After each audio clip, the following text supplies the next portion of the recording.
আহা কি মজা রে ভাই, যেই খাইছে সেই বুঝতে পারছে রে ভাই। রান্না করছে কি রে? আইসা পড়েন রে সবাই, দাওয়াত রইল রে সবার। সেই জিনিস, সেই মাখন একটা, সবাই শেয়ার করে দিব। এরকম হচ্ছে কেন?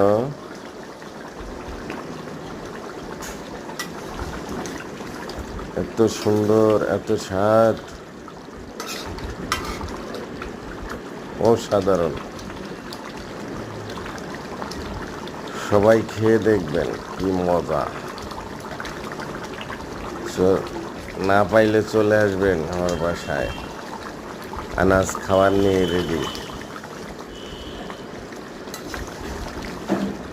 ধন্যবাদ সবাইকে।